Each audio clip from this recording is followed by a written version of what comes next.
station. This is Houston. Are you ready for the event? I am ready for the event. Larry King now. This is Mission Control Houston. Please call station for a voice check. Station, this is Larry King. How do you hear me? I hear you good, sir. How do you hear me? I hear you fine. Stop with the sir, Scott. Call me Larry.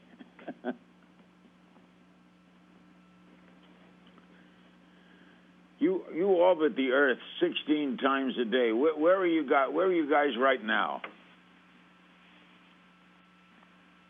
You know, I was just looking at it, and then something came up here. We are right over Australia, and it's the middle of the night there right now. What Scott is your average day like? Do you work like on Eastern time to get up at 8 o'clock? Do you work all day, sleep at 11 p.m.? What's your day like? So we work on most of the time, almost all the time, on Greenwich Mean Time. So we get up at about 6 or 7 in the morning Greenwich time, so the time that a lot of Europe is on. And then we go to sleep at 10 to 11 o'clock at night, again on that European time. And that's a good compromise because we have a bunch of different control centers around the world that we interact with in Moscow, Japan, the U.S., in Germany, Huntsville, Alabama. So being on that Greenwich time was probably the best compromise we could have. How many are on the ship right now? Well, right now there are 6 of us. There are 3 Russian cosmonauts, an astronaut from Japan, and 2 American astronauts, obviously, you know, one of those being myself. And in 2 weeks from today, we're going to get 3 more people on board, another Russian, a Kazakh, and a first astronaut from Denmark. So we're going to be pretty full here. Everybody get along well? Yeah, we get along great. You know, this is an international program. It's one of the great things about this space station program is that it was done with a very strong international partnership. You know, although we have, you know, the U.S., what's called the U.S. operational segment, which is the U.S. and our other international partners, and then the Russian segment. So we do work some of the time independently, but we have, you know, 2 of the Russian cosmonauts doing some medical tests here right now in the U.S. laboratory module, and we share just about everything. And they're, you know, the cosmonauts and the other international astronauts are great friends and great partners for us. You're up there 145 days. You're going to be up 356. What's the physical toll on you? You know, we have a good exercise program up here. So overall, physically, at least the stuff I can, you know, I can see and how I feel is pretty good. You know, but part of the reason why we're up here for so long is we're studying other things, the things you can't see, like bone loss, the effects on our vision, the effects of, you know, in the case of this study with my brother and I, the effects of radiation on us at a genetic level. So, you know, even though I've been up here for a long time, I'll be up here for, you know, a little while longer. I feel good, but, you know, there are other effects that we need to study as I go along and continue to study when I get back. It'll be interesting to check you and your brother out, won't it, since you're identical twins? Yeah, it's you know, it's a good opportunity on a kind of an anecdotal level, you know, when you only have one sample group, to get some information on areas that perhaps need investigating further. You know, as identical twins, our genetics are almost identical, and there are impacts on us from this microgravity environment and the radiation environment on us at a genetic level. So hopefully we'll learn things about those effects that we can then study even further.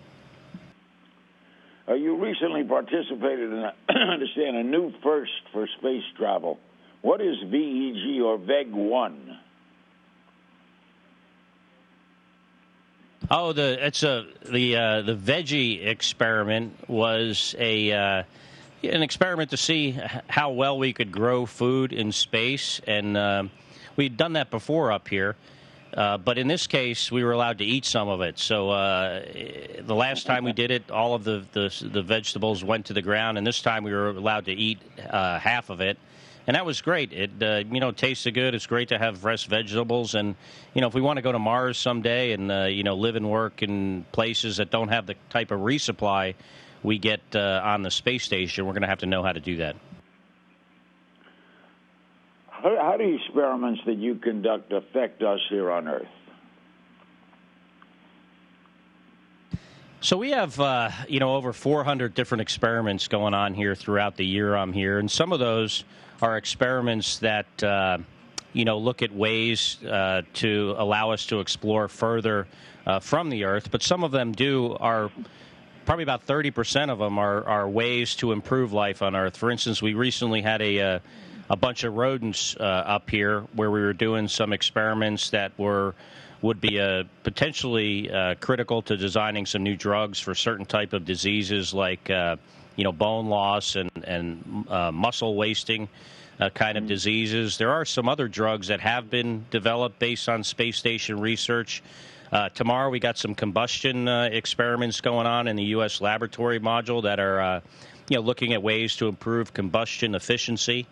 But I like to think, the space program and how it's, allowed us to, improve our ability to fly satellites into orbit and communicate with space vehicles. If you look at how we live our lives today, most of what we do from a technology standpoint relies on, space-based technology.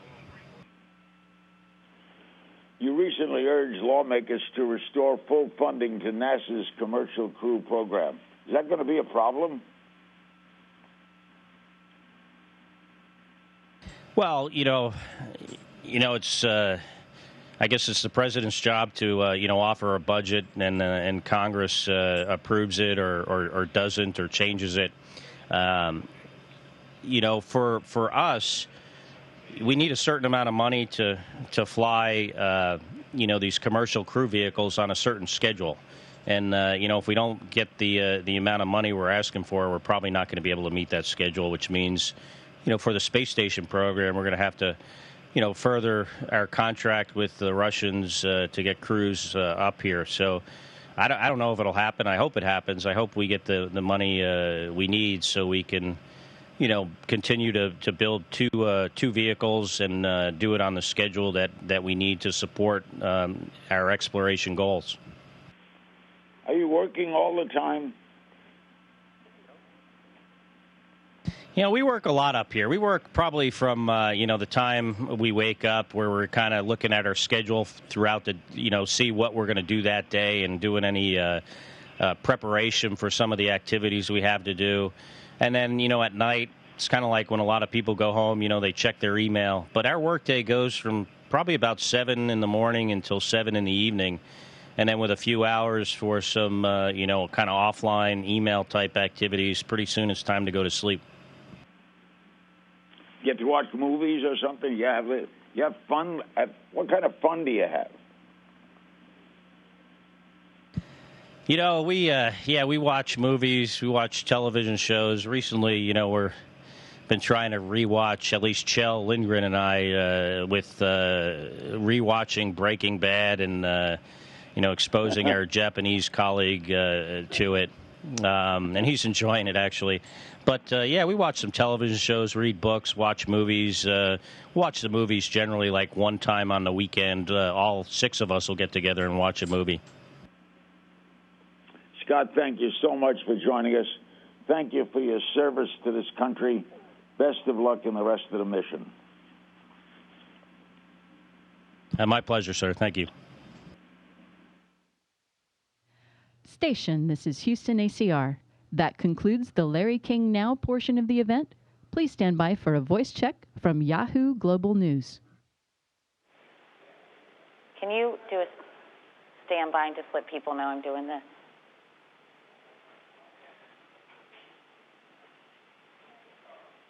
Station, this is Katie Couric with Yahoo News. How do you hear me?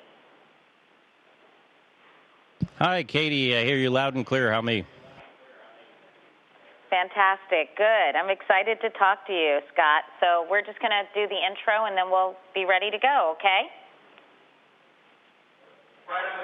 Okay, sounds good.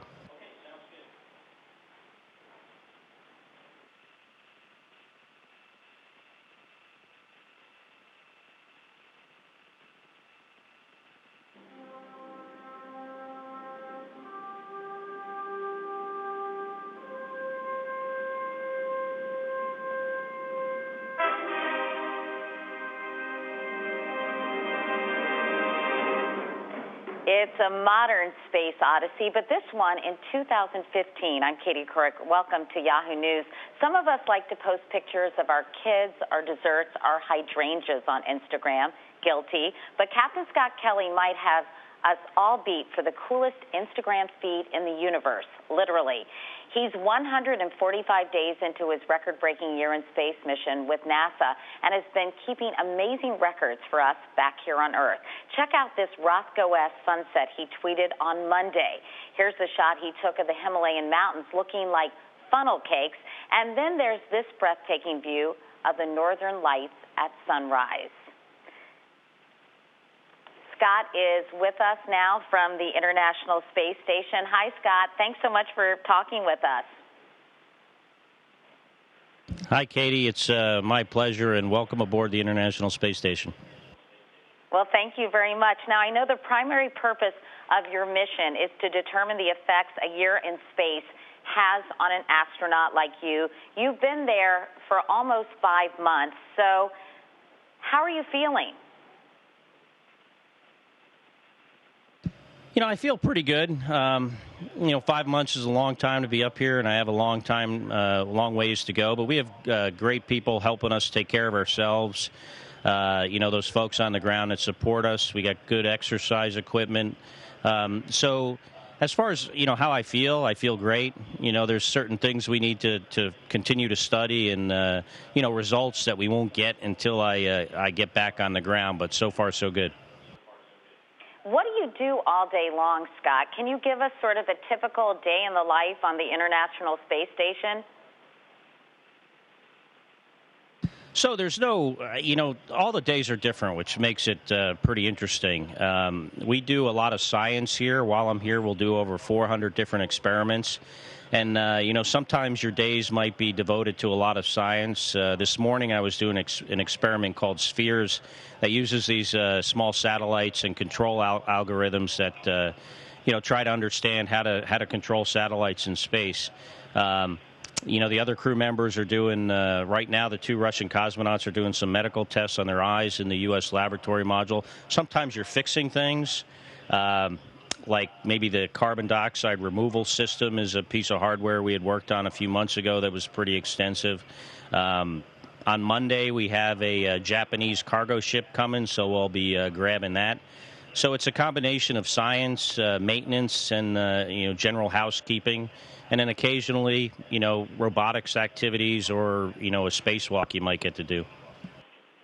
I know that there's 6 of you up there, so you literally can have your space, so to speak. But how are you getting along? How much do you interact with the others who are with you? So we get along great. The space station is, functionally separated in 2 halves. There's the Russian segment, and then there's the U.S. operational segment, which consists of the U.S. modules and a module from Japan, which I'm currently in, and there's one up there, another Japanese module, a module from ESA, the European Space Agency. So in some respects, we work in a kind of a segmented way most of the time. We have the U.S. and other partner astronauts on one side and the Russians on the other.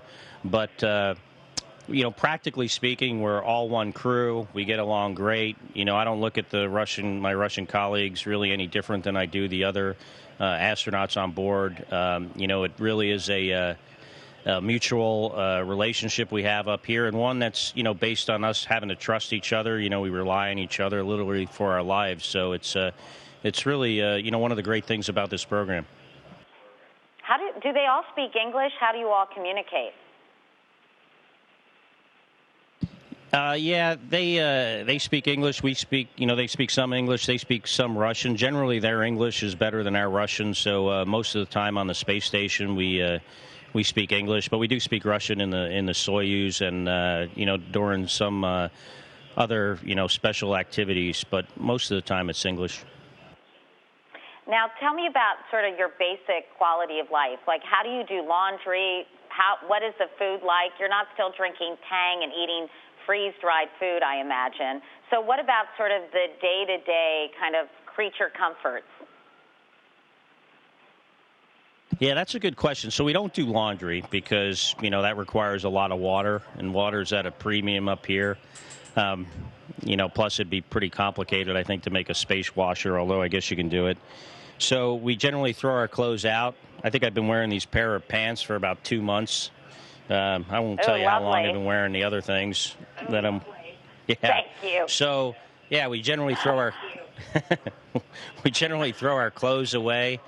Our water is actually made from our urine and condensate that's taken out of the atmosphere. Most of it is made that way because water is very very valuable up here and pretty precious commodity. But the water is very good quality. It's probably cleaner than what comes out of my faucet, or maybe even your faucet there in the Northeast. And then food is a lot like camping food. For one, we add water to it, which makes it again lighter to fly it into space.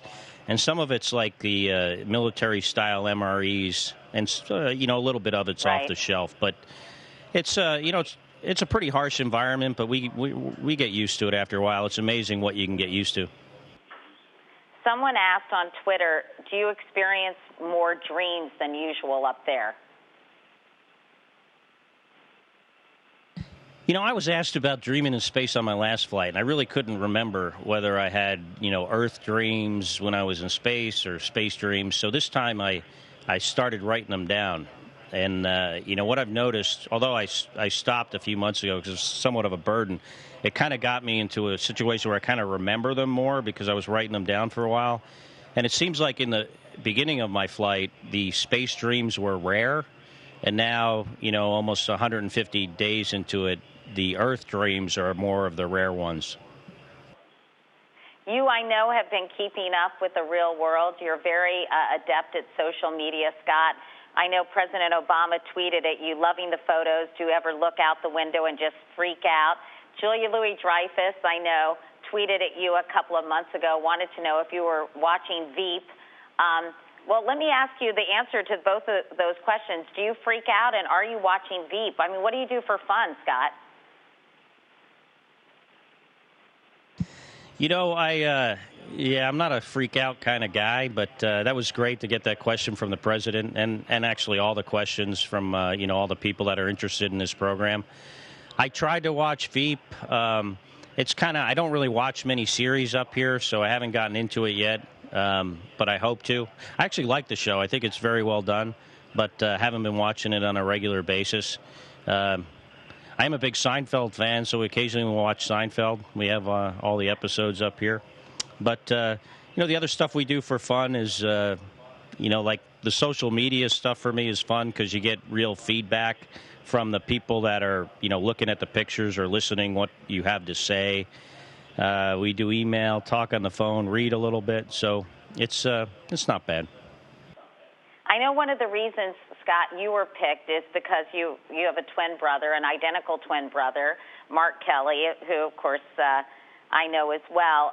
Do you ever wish that he was the one up there and you could be the one back here on Earth? No, not really.